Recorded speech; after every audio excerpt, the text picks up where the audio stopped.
الله من قرأ الفاتحة. بسم الله الرحمن الرحيم. الحمد لله رب العالمين الرحمن الرحيم مالك يوم الدين. إياك نعبد وإياك نستعين. اهدنا الصراط المستقيم صراط الذين أنعمت عليهم غير المغضوب عليهم ولا الضالين. فصل على محمد وآله الطيبين ولعنة الله على أعدائهم اجمعین. مل کے بلند آواز سے صلوات میں محمد و آل محمد.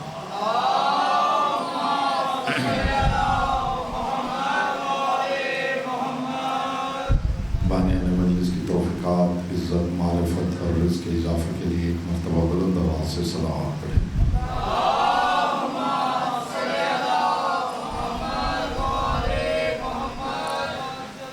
جتنے مومنین تشریف فرما ہیں بارگاہ عادیت میں دعا کریں. پروردگار عالم بانیان مجلس کی یہ صحیح اپنی بارگاہ میں بطور عبادت قبول منظور فرمائے.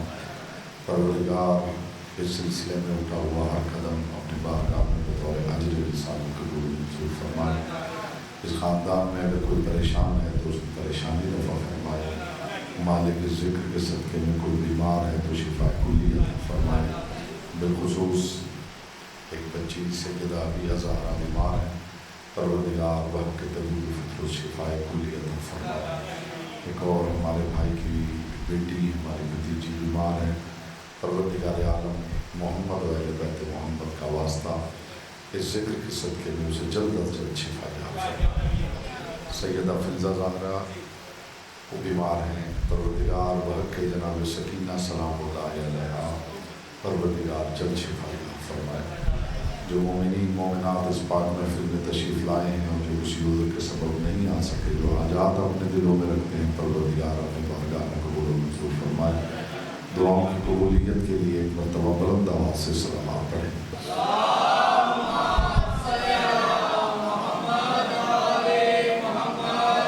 اور اگر آپ مناسب سمجھیں تو یوں بیٹھ جائیں جیسے شیعہ بیٹھتے ہیں. جیسے آپ بیٹھے ہوئے ہیں، پارک میں بیٹا بیٹھنا اور ہوتا ہے، وہ مجلس میں بیٹھنا اور ہوتا ہے. آپ بھی زحمت کریں بیٹا، آگے تشریف لے آئیں. یہاں یہ درمیان میں جگہ کسی کے لیے چھوڑی ہوئی آپ نے.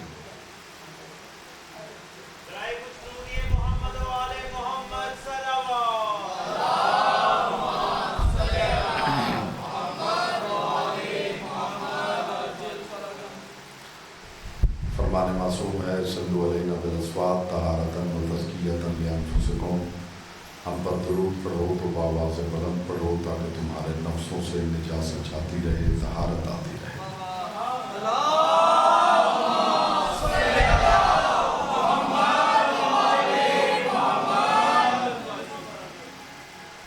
اعوذ باللہ من الشیطان الرجیم. بسم اللہ الرحمن الرحیم.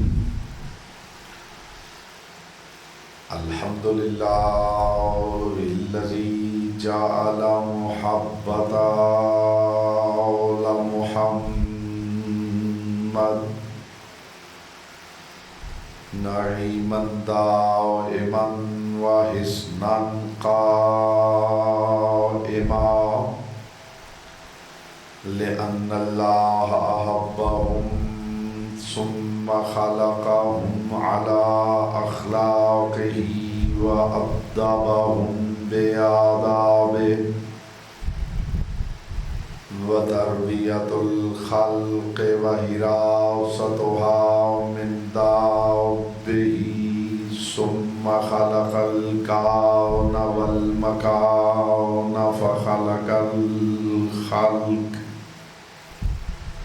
فخلق الخلق ذي حاجة وآهة وآفات. صلوات محمد وعلى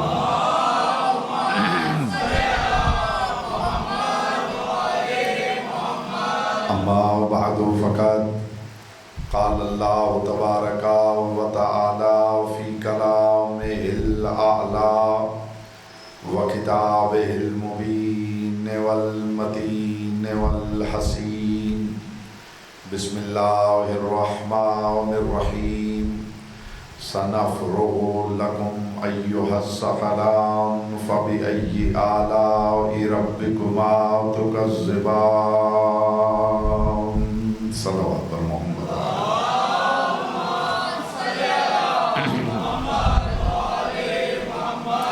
اپنے آپ کو مجلس میں سمجھتے ہوئے صلوات یوں پڑھیں جیسے پڑھنے کا حق ہے، بلند آواز سے محمد و آل محمد۔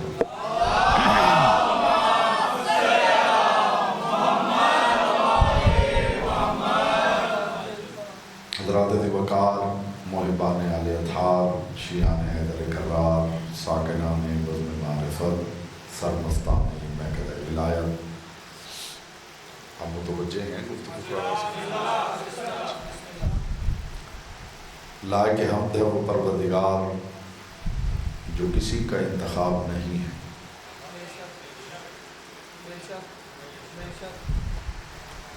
ابھی میں نے صرف یہ دیکھا ہے کہ آپ یہیں پہ موجود ہیں اور یا میں اکیلا ہی پڑھ رہا ہوں؟ اچھا، اگر آپ ذہنی طور پہ موجود ہوتے تو جو بات میں نے کی ہے یہ بات کوئی اور میرے سامنے کرتا تو میں سامنے بیٹھ کے اسے بتاتا کہ اس بات کی قیمت کیا ہے۔ پھر غور فرما لیجیے میں نے کیا عرض کیا ہے، لائق حمد ہے وہ پروردگار جو خود کسی کا انتخاب نہیں ہے مگر جس کا چاہتا ہے اپنی مرضی سے انتخاب کرتا ہے۔ مخدوم کونین آپ کو سلامت رکھے۔ ابھی بھی آپ ویسے بیٹھ نہیں پائے جیسے مجلس میں بیٹھتے ہیں، ذرا دیکھیے یہ درمیان میں جو جگہ ہے، مجھے بتائیے یہ جگہ کس کے لیے آپ نے چھوڑی ہے؟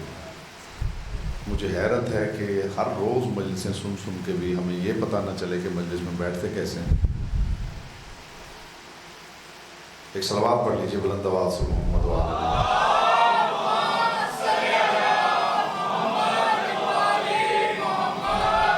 لائق حمد ہے وہ پروردگار جو خود کسی کا انتخاب نہیں ہے مگر جس کا چاہتا ہے اپنی مرضی سے انتخاب کرتا ہے۔ لفظ بدلتا ہوں معانی کی کائنات بدل جائے۔ لائق حمد ہے وہ پروردگار جو اس لیے متکبر نہیں ہے کہ مخلوق کو حقیر سمجھتا ہے، وہ اس لیے متکبر ہے کہ علی کو سجدہ ریز دیکھتا ہے۔ آپ صلی اللہ علیہ سلامت رکھیں، محمد کے لیے آپ سے راضی رہیں۔ آپ سامنے بیٹھے ہیں تو آپ کی ذمہ داری بڑھ جاتی ہے، آپ نے پیچھے والے مومنین کو بتانا ہے کہ مجلس کیسے سنتے ہیں۔ لائق حمد ہے وہ پروردگار جو مغرور نہیں متکبر ہے۔ محسوس کیجئے میں نے کیا کہا، وہ پروردگار جو ہمیں غرور سے روکتا ہے، وہ خود متکبر کیوں ہے؟ وہ متکبر اس لیے نہیں کہ مخلوق کو حقیر سمجھتا ہے۔ اگر مخلوق کو حقیر سمجھتا ہوتا تو اپنے ایک بندے کا خود ہی نام علی نہ رکھ دیتا۔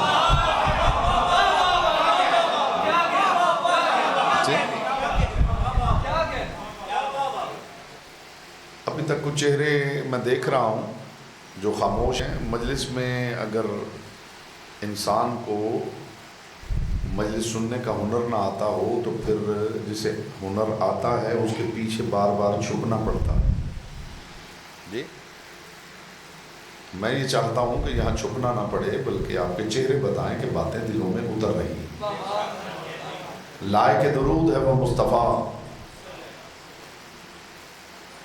کہ جس کے بحر معرفت میں عقلیں غوطہ زن ہوئی ہیں اور پھر یوں ڈوبی ہیں کہ واپس سطح پہ ابھر نہیں پائے۔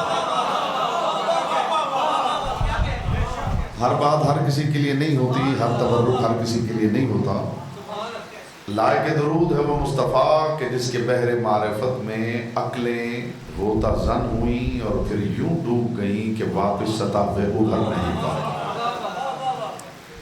پھر لائق سلام ہے وہ علی جو دنیا میں آنے سے دنیا سے جانے تک صرف اللہ کے گھر میں رہنے کا عادی ہے۔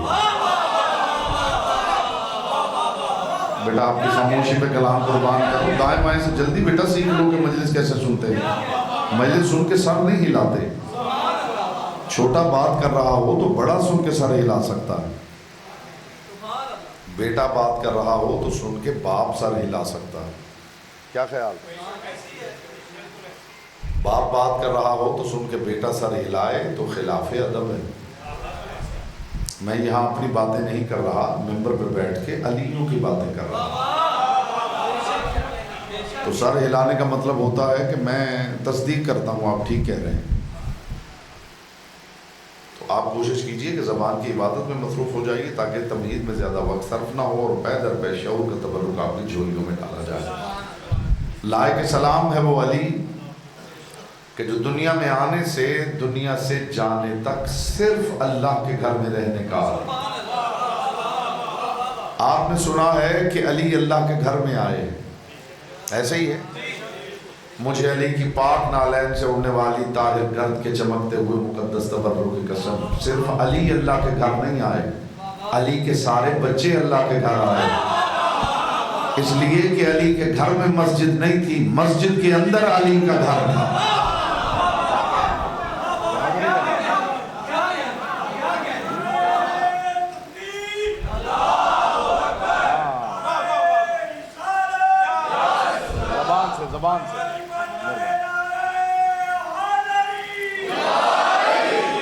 لائق سلام ہے وہ علی۔ اب میں دیکھوں گا زبانیں آپ کے اختیار میں ہیں یا لسان اللہ کے اختیار میں ہیں۔ لائق سلام ہے وہ علی کہ جس کا ذکر لب لباب کتاب خدا ہے اور جس کی ولایت شہ سرخی اخبار کبریا ہے۔ لطف اسی کو آتا ہے بیٹا جو صاحب ذوق ہو، جس مہمان کو کمرے میں عود کی خوشبو مہک رہی ہو اور گھر میں آئے ہوئے مہمان کو کندھا ہلا کے گھر والے پوچھیں کہ جناب خوشبو آ رہی، ایسے بے ذوق بندے کا علی سے کوئی تعلق نہیں۔ علی تو ذوق والوں کا امام، جسے علی کے ذکر کا لطف نہیں آتا اللہ جانے وہ زندگی میں اور کس شے کا لطف لیتا ہے۔ پروردگار عالم الحمدللہ زمین ذہن زرخیز ہو گئی، معرفت کا پہلا تخم بونا چاہتا ہوں۔ پروردگار عالم اپنی کتاب عطیہ البیان میں ہم جیسے ادنا لوگوں سے بوسیلہ زبان مصطفیٰ گفتگو کر رہا ہے۔ میرے پاس ہوائی باتیں نہیں ہوتی، نہ مجھے اچھل کود آتی ہے، نہ مجھے شور مچانا آتا ہے، میرے پاس اونچی آواز نہیں، میرے پاس اونچی بات ہے، اور میرے مخاطب بھی صرف وہ ہیں جو اونچی آواز سن کے واہ واہ نہیں کرتے، جنہیں پتہ ہوتا ہے کہ اونچی بات کیا ہوتی ہے۔ اور ویسے بھی شور کی خطابت کیوں کروں؟ شور تو بازار میں وہ مچاتا ہے جس کے مال میں نقص ہوتا ہے۔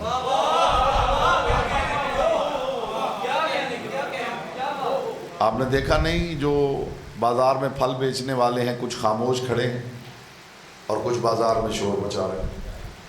تو شور وہ مچاتا ہے جس کے مال میں کوئی نقص ہوتا ہے، اور جس کے مال میں نقص نہ ہو وہ شور نہیں مچاتا، ڈھونڈ کے لوگ اس تک پہنچ جاتے ہیں۔ میں علی کے گھر کی باتوں کے لیے شور کیوں مچاؤں؟ علی میں اللہ نے نقص کون سا رکھا ہے؟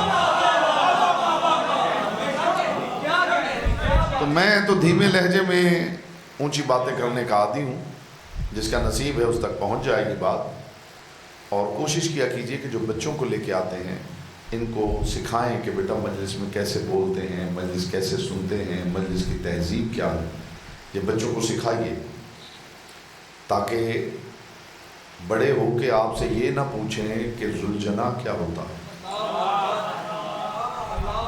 جی ہم ساری دنیا گھومتے ہیں اور میرے پاس وہ والدین آتے ہیں، مولانا صاحب برباد ہو گئے ہیں، جی کیا ہوا ہے؟ جی بچے پوچھتے ہیں یہ تعزیہ کیا ہوتا ہے؟ تو میں نے کہا جی ابھی تو یہ بچے پوچھ رہے ہیں، ابھی اس وقت کا انتظار کیجئے جب معاشر میں علی پوچھیں گے۔ ولایت علی اور عزاداری حسین وہ امانت ہے جو اگر پوری امانت داری سے آپ بچوں میں منتقل نہیں کرتے تو پھر معاشر میں علی کے سوالوں کے لیے تیار ہو جائیں گے۔ پھر علی پوچھیں گے کہ یہ امانت میں نے آپ کو دی تھی، آپ نے امانت کو اتنا ہلکا سمجھ لیا ہے کہ آپ نے اپنے بچوں تک بھی نہیں پہنچایا۔ تو بچوں تک یہ پیغام پہنچائیے، بچوں کو سکھائیے ولایت علی کیا ہے، بچوں کو سکھائیے عزاداری حسین کیا ہے، بچوں کو تہذیب مجلس دکھائیے، بچوں کو بتائیے کہ مجلس میں بیٹا کیسے بیٹھتے ہیں، مجلس کیسے سنتے ہیں، نعرہ کیسے لگاتے ہیں، درود کیسے پڑھتے ہیں۔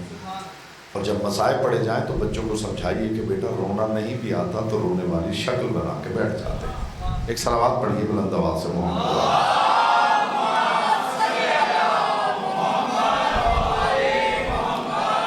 جی موڈ بن گیا ہو تو دو چار باتیں کی جائیں۔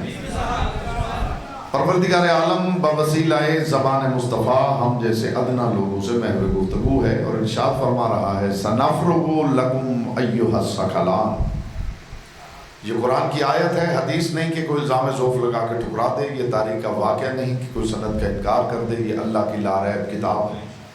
خدا ارشاد فرما رہا ہے سَنَفْرُغُ لَكُمْ أَيُّهَا الثَّقَلَانِ، اے ثقلین میں ان قریب ساری ذمہ داریوں سے سبکدوش ہو کر صرف تمہارے لیے فارغ ہونے والا۔ محسوس کیجئے بھائی، میں نے حدیث نہیں پڑھی کہ کوئی الزام ذوف لگا کے ٹھکرا دے، یہ تاریخ کا واقعہ ہے بھائی، یہ سند ہے، کا انکار آپ کر سکتے ہیں؟ یہ قرآن کی آیت ہے۔ خدا ارشاد فرما رہا ہے سَنَفْرُغُ لَكُمْ أَيُّهَا الثَّقَلَانِ، اے ثقلین میں ساری ذمہ داریوں سے سبکدوش ہو کر ان قریب صرف تمہاری طرف متوجہ ہونے والا۔ اس پروردگار نے میرے مصطفیٰ کو بھی حکم یہی دیا تھا فَإِذَا فَرَغْتَ فَانْصَبْ، اے میرے حبیب جب احکام شریعت کی ذمہ داریوں سے فارغ ہو جاؤ تو غدیر میں علی کی ولایت کا علم نصب کرنا، وَإِلَىٰ رَبِّكَ فَارْغَب، اور علی کی ولایت کا علم نصب کرنے کے بعد اپنے رب کی طرف پلٹ آنا۔ خدا مصطفیٰ سے بھی کہہ رہا ہے کہ جب ذمہ داریوں سے فارغ ہو جاؤ تو پھر علی ہی کو توجہ کا مرکز بنانا، اور خود بھی ارشاد فرما رہا ہے میں بھی ذمہ داریوں سے فارغ ہو کر ان قریب اپنی توجہ کا مرکز صرف ثقلین کو بنانے والا۔ یعنی میں دنیا میں لوگوں کو عطا کرتا رہا، کسی کو یہ سمجھ کے کہ میری مخلوق ہے، کسی کو یہ سمجھ کے کہ یہ میرا عبد ہے، کسی کو یہ سمجھ کے کچھ اور نہ ہو انسان تو ہے، کسی کو یہ سمجھ کے کچھ اور نہ ہو مسلمان تو ہے، مگر یہ سارے معاملات دنیا تک تھے۔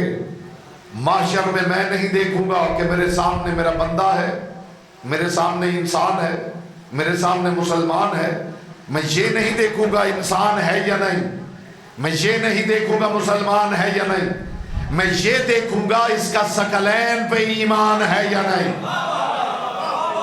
میری توجہ کا مرکز صرف اور صرف ثقلین ہوں گے۔ اسی لیے کائنات کے رسول نے جاتے ہوئے ارشاد فرمایا، ابھی میں آپ کو دیکھ رہا ہوں کہ آپ کیسے سنتے ہیں، اور پھر آپ کو دیکھنا ہے کہ میں کیسے پڑھتا ہوں۔ خدا کرے میرا اور آپ کا دونوں کا مان سلامت رہے۔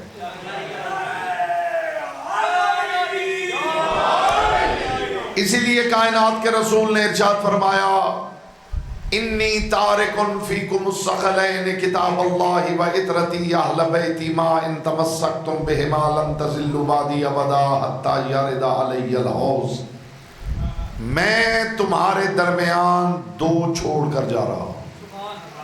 توجہ کیجئے گا، میں تمہارے درمیان دو چیزیں چھوڑ کر جا رہا ہوں، ایک اللہ کی کتاب، ایک میری عطرت اہل بیت۔ 1000 مرتبہ آپ نے حدیث سنی ہے، جس نے غدیر سے لمبی سانس لے رکھی ہے وہ میرے ساتھ اس حدیث کی گہرائی میں اترے تو تہ سے جو موتی ہاتھ لگیں گے وہ باہر نکل کے تبرک بنا کے آپس میں باندھ لیتے ہیں۔ ہے موڈ بھائی؟ جی رسول نے فرمایا انی تارکن فیکم الثقلین، میں تمہارے درمیان ثقلین چھوڑ کے جا رہا ہوں، دو چھوڑ کے جا رہا ہوں، ایک اللہ کی کتاب، ایک میری عطرت اہل بیت۔ میں جملہ اتنی مرتبہ دہراؤں گا کہ تشریح کے بغیر آپ خود پہنچ جائیں گے۔ ایک اللہ کی کتاب، ایک میری اطرت اہل بیت، ایک اللہ کی کتاب، ایک میری اطرت اہل بیت، ایک چیز اللہ کی ہے، ایک چیز میری ہے۔ تو پھر خبردار اب کوئی نہ کہے کہ اللہ کافی ہے، اب کوئی نہ کہے کہ قرآن کافی ہے۔ بیٹا آپ کی چپ پہ کلام قربان کرو۔ بڑی ہمت چاہیے میرے بیٹے، ایسے ذکر میں بالکل گم سم ہو کے بیٹھنے کے لیے بڑی ہمت چاہیے۔ دائیں بائیں سے میرے بچے جلدی سیکھ لیتے ہیں کہ مجلس کیسے سنتے ہیں، اور کچھ نہ ہو سکے تو مجلس میں کم از کم شیعہ چہرہ بنا کے ضرور بیٹھتے ہیں۔ ہاں، ایسا سیریس چہرہ بنا کے مجلس نہیں سنتے کہ پڑھنے والے کی نگاہ پڑ جائے تو اگلی آیت ہی بھول جائے۔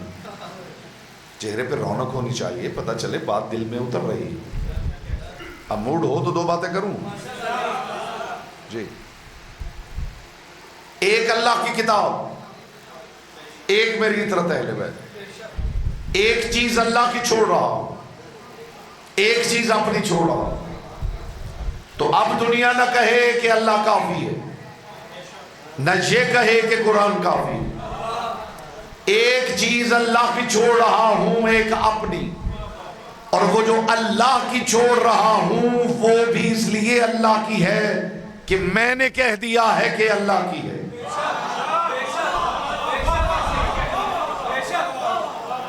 میں نے سپیکر بھی بار بار ٹھیک کرنا ہے اور مجلس بھی پڑھنی ہے۔ آپ میری ذمہ داری سمجھ رہے ہیں نا؟ تو آپ نے تو صرف سننا ہے، مجھے بار بار سپیکر بھی ٹھیک کرنا ہے اور بار بار پڑھنا بھی ہے۔ تو میں الحمدللہ کوشش کروں گا کہ اپنی ذمہ داری پوری کروں۔ آپ بھی کوشش کر لیجئے کہ تھوڑی اپنی ذمہ داری پوری کر لیجئے۔ وہ جو اللہ کی ہے وہ بھی اس لیے اللہ کی ہے کہ میں نے کہہ دیا ہے اللہ کی، ورنہ جبریل کو آتے ہوئے کسی نے نہیں دیکھا۔ آئے آئے آئے آئے۔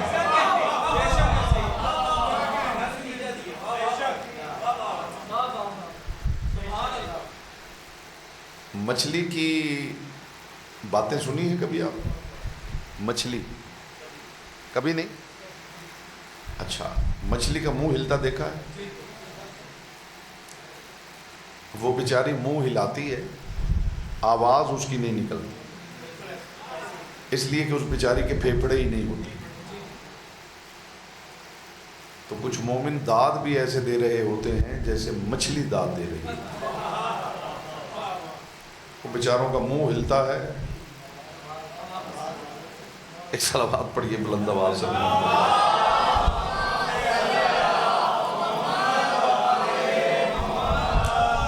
دیکھیں یہ ساری باتیں میں اس لیے نہیں کر رہا کہ آپ کو ٹوکنا مقصود ہے یا ہرٹ کرنا مقصود ہے، یہ باتیں میں اس لیے کر رہا ہوں تاکہ ان بچوں کو پتہ چلے کہ مجلس کے آداب کیا ہیں، مجلس سنتے کیسے ہیں۔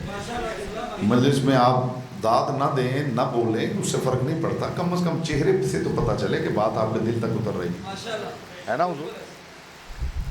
رسول نے فرمایا میں دو چھوڑ رہا ہوں، ایک اللہ کی کتاب ہے، ایک میری اطرت اہل بیت ہے۔ اور وہ جو اللہ کی کتاب وہ بھی اس لیے اللہ کی ہے کہ میں نے کہہ دیا ہے اللہ کی کتاب، ورنہ نہ خدا کو بولتے کسی نے سنا ہے، نہ جبریل کو آتے کسی نے دیکھا۔ یہ زبان محمد کا اعتبار ہے کہ قرآن اللہ کا کلام کہلا رہا ہے، یہ میرے مصطفیٰ کی زبان پر اعتبار ہے کہ یہ کلام اللہ کا کہلا رہا ہے۔ یاد رکھیے حوالے کی ضرورت بچے کو ہوتی ہے، بڑا حوالہ نہیں دیکھتا، معیار دیکھتا ہے۔ اب میں بالکل زور نہیں لگاؤں گا، بالکل اونچی آواز سے نہیں بولوں گا، دھیمے لہجے میں بات کروں گا تاکہ آپ بات کی بلندی کا لطف لے سکیں۔ ریفرنس، حوالہ، یہ بچوں کی ضرورت ہوتی، بڑے کو حوالے کی ضرورت نہیں ہوتی، بڑے کو معیار کی ضرورت ہوتی۔ آپ کے دل ٹھنڈے ہو جائیں گے اگر یہ شعور کا تبرک پہنچ گیا۔ حوالے بچوں کی دنیا میں چلتے ہیں یا پھر جرم کی دنیا میں چلتے ہیں؟ سماعت بیدار کیجئے بھائی جی۔ جب آپ کسی دفتر میں جائیں گے اور وہاں جا کے آپ چاہیں گے کہ کسی کا حق مار لوں، میرا کام ہو جائے، اور جس کا حق بنتا ہے وہ رہ جائے، تب آپ بتائیں گے میں فلاں صاحب کا بیٹا ہوں۔ ایسے نہیں ہوتا۔ اور اگر واقعی آپ کا حق بنتا ہو تو آپ کو بتانے کی ضرورت ہے کہ میں کس کا بیٹا ہوں۔ جملہ ہدیہ کر رہا ہوں، اللہ کرے آپ لطف لے سکیں۔ 2 نمبر قاضی دیکھتا ہے کہ آنے والا کس کا ہے، 1 نمبر قاضی دیکھتا ہے کہ آنے والا خود کیا ہے۔ تو حوالے سے بے نیاز ہو جائیے، علی والے ریفرنس کے محتاج نہیں۔ دیکھیے ایک چھوٹا بچہ جب اسے ماں ڈرانا چاہتی ہے تو ماں کہتی ہے کہ بیٹا چھت پہ نہ جانا، تمہارے بابا نے منع کیا۔ بچے کے لیے بابا کا حوالہ کافی۔ کس نے کہا ہے؟ باپ نے کہا۔ ابھی باپ کا حوالہ کام دے رہا ہے اس لیے کہ وہ بچہ ہے۔ وہی بچہ جب یونیورسٹی میں جائے گا تو اب وہ پوچھے گا کہ بابا نے تو کہا ہے، یہ بھی بتائیے کہ کیوں کہا ہے۔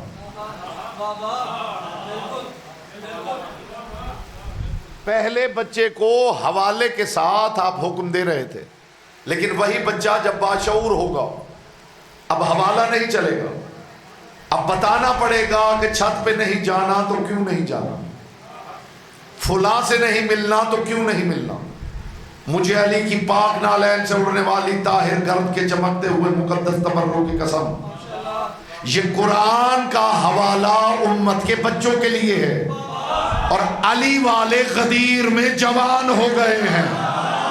ہائے ہائے ہائے ہائے۔ قرآن کس کی کتاب ہے؟ قرآن کس کی کتاب ہے؟ اللہ کی۔ نہج البلاغہ علی کی، صحیفہ کاملہ سید الساجدین۔ آپ جب بھی قرآن پڑھیں گے یہ سوچ کے پڑھیں گے کہ اللہ کی کتاب ایسے ہی ہے، تو پھر ایک معیار لے لیجئے غری کے تکثیر سے، ذرا قرآن سے، بالکل اس میں کوئی شک نہیں کہ قرآن اللہ کی کتاب ہے، اللہ کا کلام، لیکن ایک لمحے کے لیے اللہ والا حوالہ الگ کر کے پڑھیے کہ قرآن کیا ہے۔ نہیں آپ سمجھے بھی ہیں لیکن آپ نے قدر نہیں کی ہے۔ ایک لمحے کے لیے اللہ والا حوالہ ایک طرف رکھ دیجئے اور صرف قرآن کو بحیثیت کتاب پڑھ کے دیکھیے۔ جب آپ اسی قرآن کو بغیر حوالے کے دنیا کی دوسری کتابوں کے مقابل لائیں گے تو قرآن خود بتا دے گا کہ میں ان جیسا نہیں ہوں۔ پاک سید آپ سے راضی رہیں، محمد کی بیٹی آپ سے راضی۔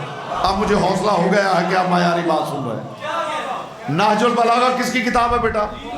مولا علی کی۔ تو اگر آپ کے پہلے ہی ذہن میں ہے کہ یہ مولا علی کی کتاب ہے تو آپ پہلے ہی اس کتاب کو پریولیج دے رہے ہیں۔ ایسے ہی ہے، پہلے ہی ذہن میں امیج ہے کہ یہ علی کی کتاب ہے، تو علی کی باتیں ہیں تو ساری اچھی ہی ہوں۔ تو ذرا علی والا حوالہ الگ کر کے نہج البلاغہ کو پڑھ کے دیکھیے۔ جب نہج البلاغہ کو آپ دنیا کی کتابوں کے سامنے رکھیں گے تو نہج البلاغہ کا معیار بتائے گا کہ میں ان جیسی نہیں ہوں۔ محسوس کیا؟ تو ذرا حوالے سے ہٹ کے، خدا کرے میری اس بات کی قدر ہو جائے تو میں آپ کو زیادہ تھکانے نہیں آیا، شعور کا تبرک بانٹنے آیا ہوں۔ یہ ایک تبرک بھی آپ وصول کر لیں تو آنے کا مقصد پورا ہو جائے۔ جو حوالے کی وجہ سے مان رہے ہیں، کیا وہ علی کے اس فرمان کو نہیں جانتے کہ یہ مت دیکھو کون کہہ رہا ہے، یہ دیکھو کیا کہہ رہا ہے؟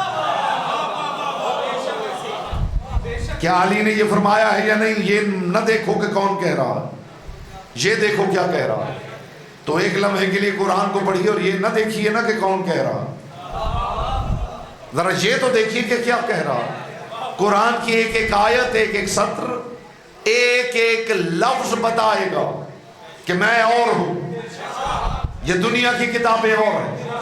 کہاں ہے وہ شیعہ جو علی کو اس لیے مولا مان رہے ہیں کہ رسول نے اعلان کر دیا ہے؟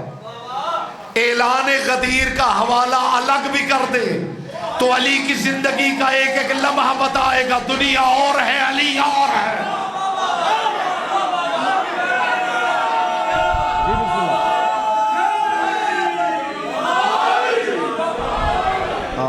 ابھی آپ کی نعرے کی بھی پریکٹس نہیں ہے ماشاءاللہ.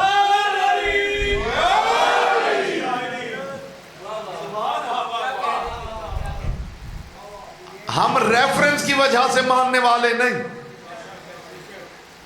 ہم معیار کی وجہ سے ماننے والے.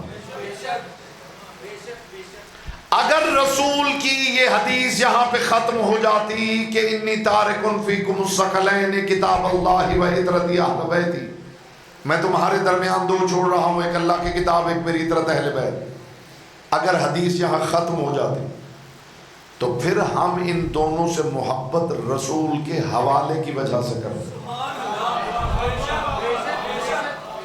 کہ بھائی کون چھوڑ گیا ہے؟ رسول چھوڑ گئے، اس لیے ان سے تمسک کرنا ہے کہ رسول چھوڑ گئے. لیکن رسول کی حدیث نے آگے بڑھ کے بتایا کہ میرے حوالے کی وجہ سے نہیں جڑنا. آگے رسول نے ان کی خصوصیات بتائی ہیں کہ ان کی خوبیوں کی وجہ سے جڑنا ہے. وہ خوبیاں کیا ہیں؟ وہ خوبیاں کیا ہیں؟ اگر حدیث جہاں رک جاتی کہ میں چھوڑ رہا ہوں تو پھر جو محبت ہوتی وہ اس وجہ سے ہوتی کہ رسول چھوڑ گئے. رسول نے اپنا حوالہ الگ کر لیا، رسول نے جنہیں چھوڑا تھا ان کی خوبیاں بیان کر دی کہ میرے حوالے کی وجہ سے نہ جڑنا، ان کی خوبیوں اور کمال کی وجہ سے جڑنا. کمال کیا ہے؟ انی تارکن فیکم الثقلین. آپ استقبال میں اٹھ کے کھڑے بھی ہو جائیں تو حق سماعت ادا نہ ہو. میں تمہارے درمیان ثقلین چھوڑ رہا ہوں، ایک اللہ کی کتاب، ایک میری عطرت اہل بیت. اور کمال ان میں کیا ہے؟ ما ان تمسکتم بہما لن تضلوا بعدی ابدا. پہلا کمال یہ ہے کہ ان سے جڑ جاؤ گے تو یہ بھٹکنے نہیں دیں گے، بہکنے نہیں دیں گے، پھسلنے نہیں دیں گے. یہ بھٹکنے نہیں دیں گے، یہ بہکنے نہیں دیں گے، یہ پھسلنے نہیں دیں گے. جو بھٹک جائے اسے مشرک کہتے، جو بہک جائے اسے کافر کہتے، جو پھسل جائے اسے منافق کہتے.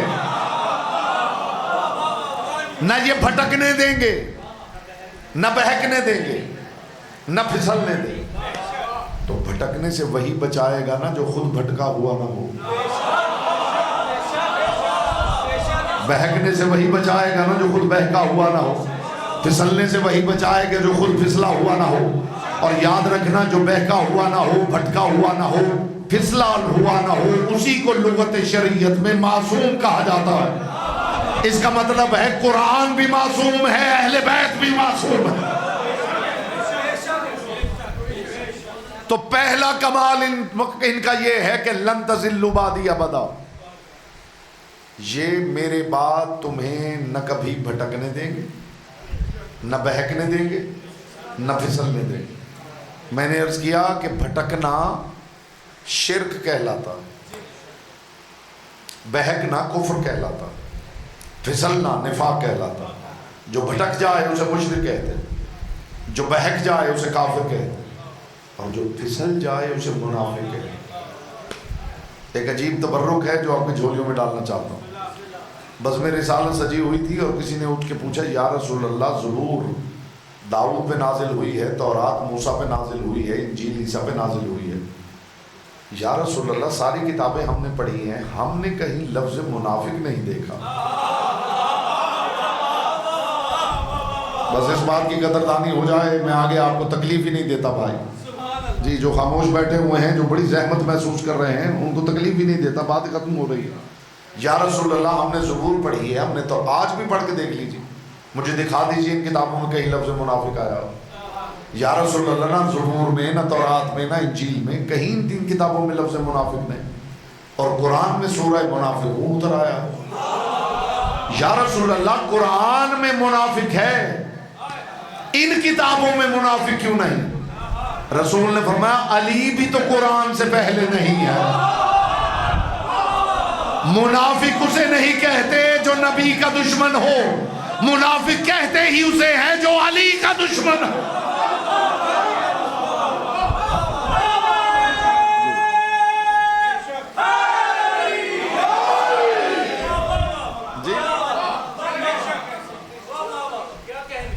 پہلی خوبی ان کی یہ ہے.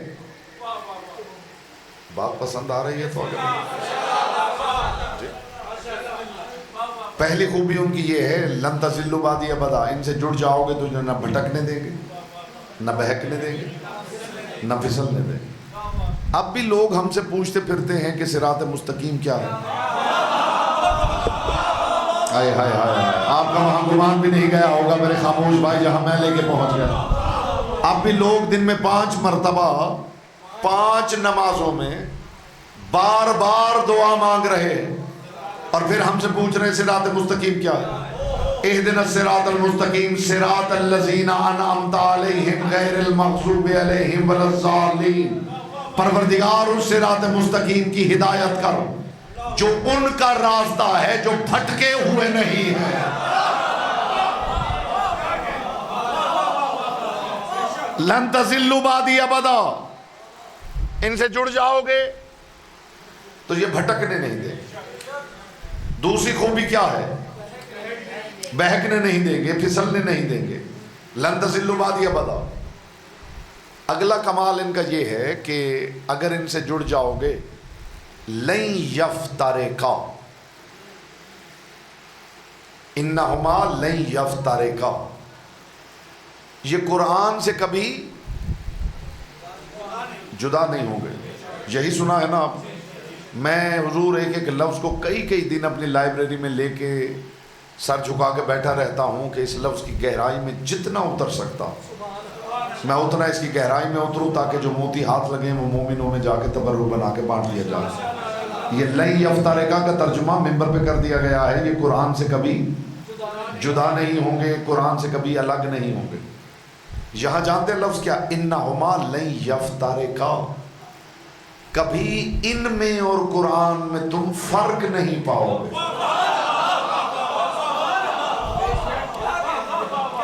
اب یہ فرق سمجھ لیجئے، یہ کتنا سادہ سا لفظ ہے حضور کہ اس میں فرق نہیں پاؤ گے، لیکن ذرا فرق کی گہرائی میں اتریں تو آپ کو پتا چلے کہ یہ فرق کا لفظ کتنا گہرا ہے۔ ایک ہوتا ہے اختلاف، ایک ہوتا ہے فرق۔ میں شاید یہیں پہ گفتگو تمام کر دوں۔ ایک ہوتا ہے حضور اختلاف، ایک ہوتا ہے فرق۔ دونوں میں زمین آسمان کا ڈیفرنس، موڈ ہو تو ڈیفرنس بتاؤ۔ اختلاف کیا ہوتا ہے اور فرق کیا ہوتا ہے؟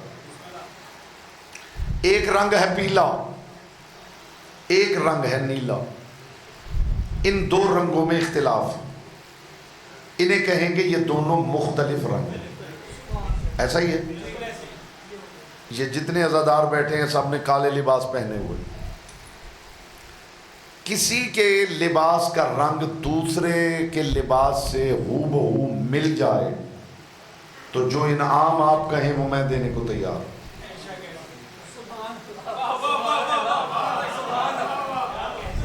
بیٹا لطف آتا ہو تو لے لیتے ہوتے ہیں۔ ہاں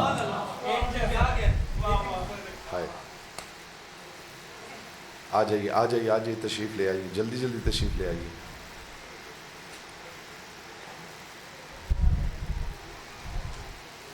متوجہ ہیں؟ وہ محترم نے نیلے رنگ کی شرٹ پہنی ہوئی ہے، انہوں نے گرین کلر کی، یہ بچے نے سرخ کلر کی، انہوں نے سفید رنگ کا، یہ مختلف رنگ، اسے کہتے ہیں اختلاف۔ ان کا لباس بھی سیاہ ہے، ان کا لباس بھی سیاہ ہے، ان کا لباس بھی سیاہ ہے، ان کا لباس بھی سیاہ ہے، جتنے سیاہ لباس پہنے ہوئے ہیں ان سب کو ایک ساتھ رکھ کے دیکھ لیجئے، کوئی دو لباس ایک جیسے رنگ کے مل جائیں تو میں بڑے انعام کا وعدہ نہیں کرتا، جو میرے پاس ہے وہ بندہ لے جائے۔ یہ پیلا اور نیلا ان میں اختلاف ہے، لیکن یہ سارا رنگ کالا ہے، مگر ہر کالے میں فرق ہے۔ رسول نے یہ نہیں کہا کہ قرآن اور اہل بیت میں اختلاف پاؤ گے، رسول نے فرمایا ان میں فرق بھی نہیں پاؤ گے۔ ہائے ہائے ہائے ہائے، کتنی قیمتی بات ہے ہوگی۔ ہائے ہائے ہائے، بسم اللہ۔ آپ کو اللہ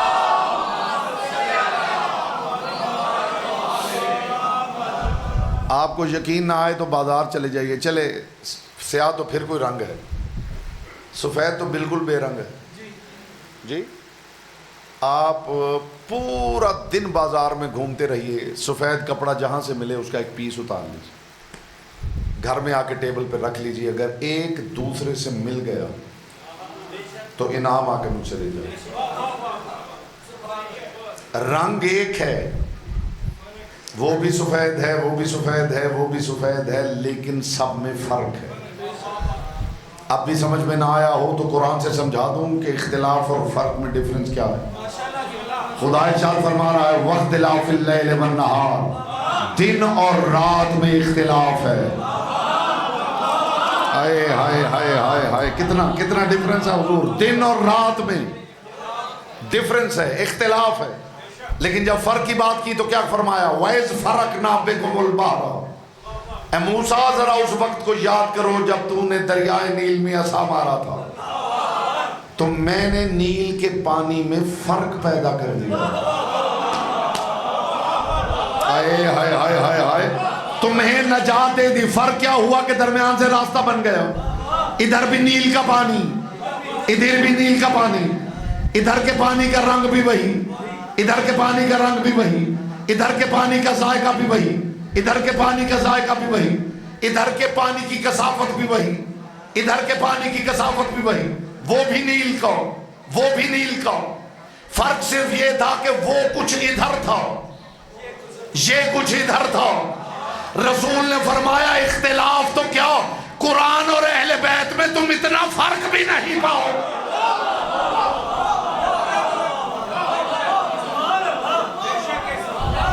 انہما لن یفترقا، انہما لن یفترقا حتی یرد علی الحوض، حتیٰ کہ یہ تمہیں لے کر میرے پاس حوض کوثر پر پہنچ جائیں گے، حوض کوثر پر آ جائیں گے۔ ایسا ہی ہے، نہ آ جائیں گے نہ پہنچ جائیں گے، حوض کوثر پر وارد ہوں گے۔ یہ باتیں اس سے پہلے اگر آپ نے سن رکھی ہیں تو بے شک خاموش بیٹھے رہیے۔ خواہ میں نے زندگی میں کبھی باتیں سنائی ہی نہیں، میرے پاس اتنی سستی اور ہلکی باتیں ہی نہیں ہوتی کہ میں بس پڑھنے آیا ہوں تو مجھے پڑھنا ہے، اتنا ہی پڑھوں گا جتنی آپ کے چہرے پہ طلب دیکھوں گا۔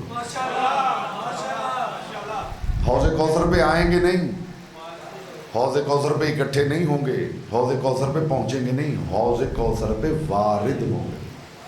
اب یہ وارد ہونا اگر آپ نے سمجھنا ہے تو سورہ یوسف پڑھ لیجیے۔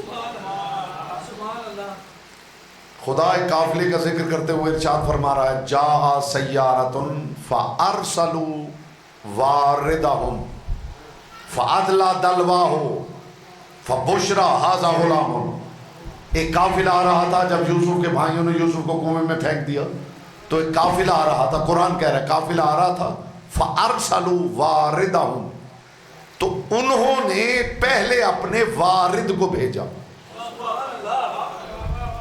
وہ وارد کنویں پہ پہنچا، اس نے ڈول پھینکا اور جب پانی نکالنا چاہا تو دیکھا کہ نیچے ایک جوان ہے خوبصورت، اس نے کہا خوشخبری ہو، یہاں تو ایک جوان موجود ہے، یہ جو آیا ہے اسے قرآن نے وارد کہا۔ قرآن کی لغت میں وارد اسے کہتے ہیں جو پیاسوں سے پہلے پانی کا انتظام کر دے۔ رسول فرما رہے یہ حوض کوثر پہ وارد ہوں گے، تمہیں لے کے نہیں جائیں گے، تمہارے پہنچنے سے پہلے پیاسوں کے لیے پانی کا انتظام کر دیں۔ حتی یرد علی الحوض، وارد اسے کہتے ہیں جو پیاسوں کے لیے پیاسوں کے پہنچنے سے پہلے پانی کا انتظام کرتا ہے۔ کربلا کے وارد کا نام عباس ہے۔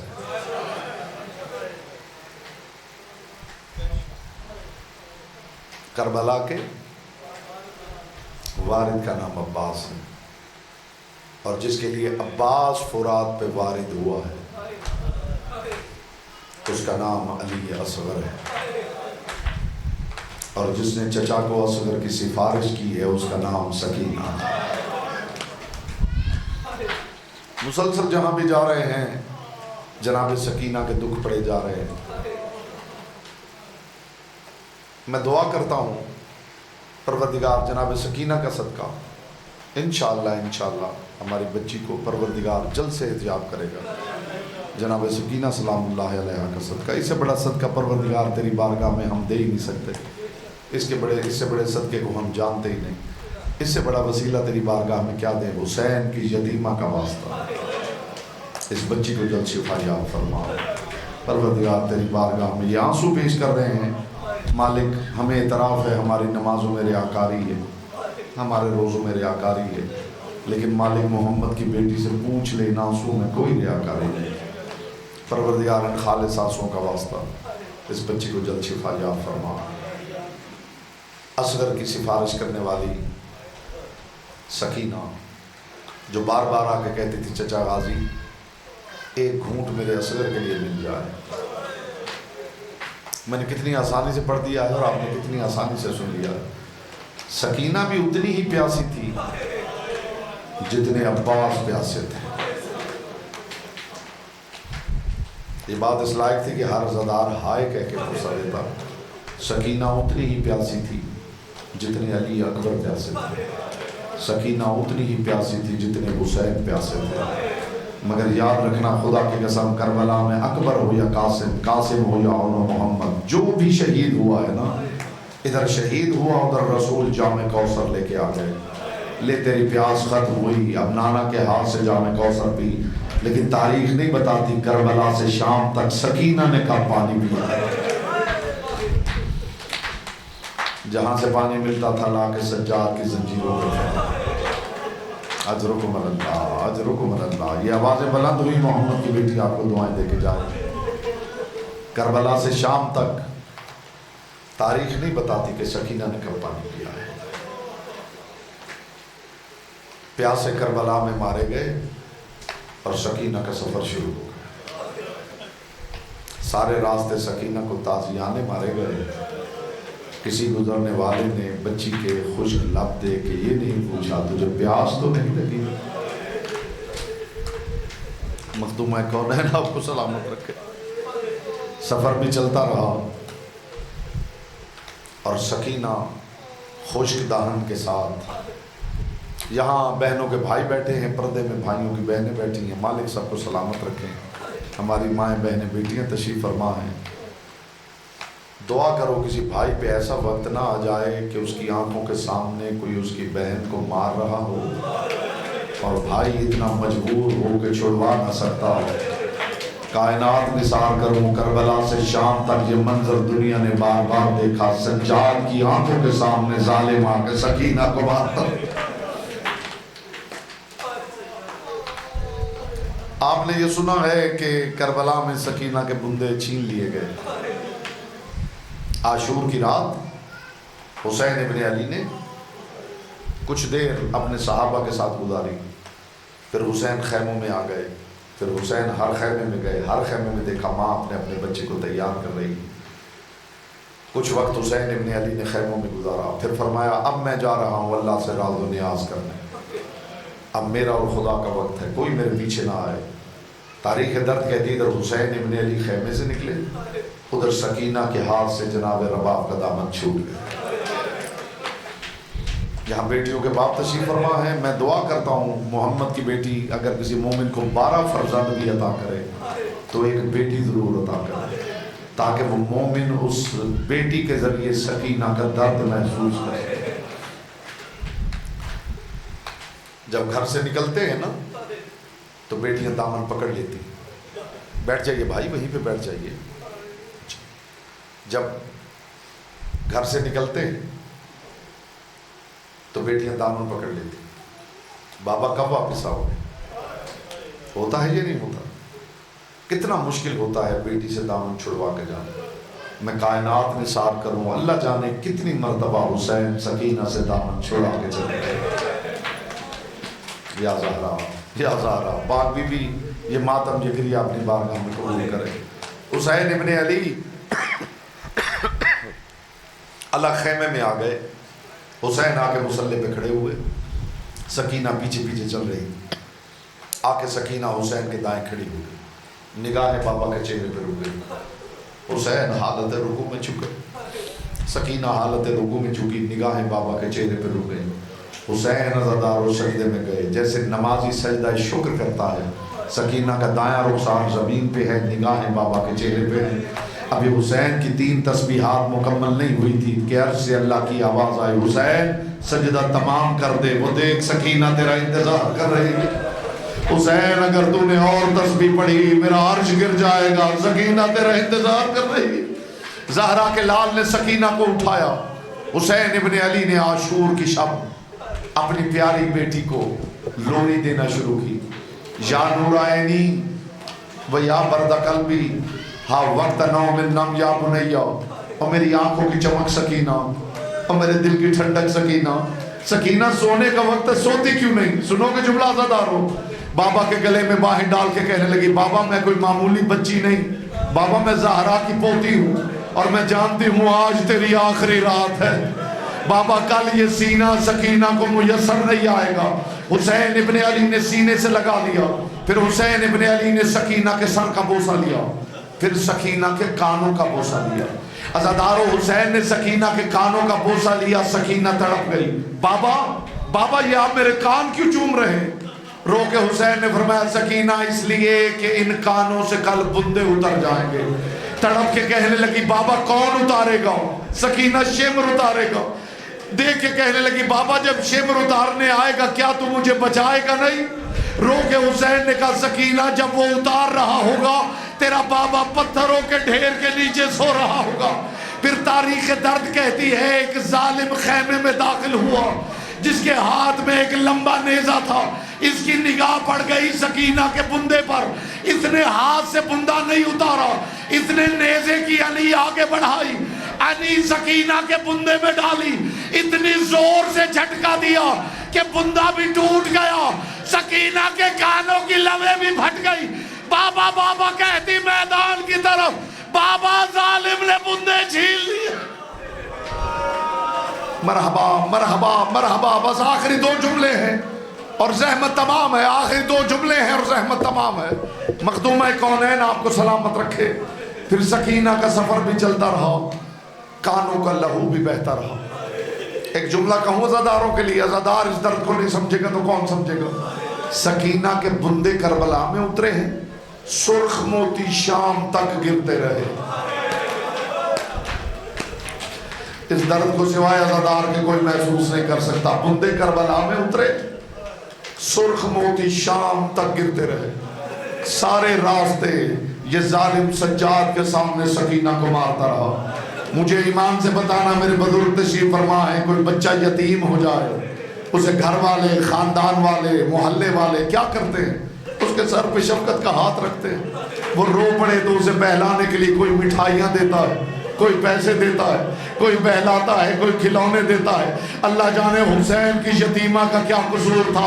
جب سکینہ روئی بہلانے کے لیے ظالموں نے بابا کا کٹا ہوا سر دے دیا. سکینہ نے بابا کے سر پہ اپنا چہرہ رکھا. بابا تیرے بعد سکینہ چین سے نہیں سوئی. حسین ابن علی کی پیاری بیٹی، قافلہ بھی چلتا رہا اور سکینہ کے کانوں کا لہو بھی بہتا رہا. تاریخ درد کہتی ہے بازار دمشق میں سے قافلہ گزر رہا تھا، عورتیں چھتوں پہ کھڑی تھی. آخری جملہ کہہ رہا ہوں عزادارو، پھر جی بھر کے ماتم کرنا اور تابوت آ جائے تو بی بی کی بارگاہ میں پرسہ پیش کرنا جناب سکینہ کا. چھتوں پہ عورتیں کھڑی تھی، قیدی گزر رہے تھے. عورتوں نے دیکھا 56 بیویوں کے گلے میں ایک رسی بندھی ہوئی.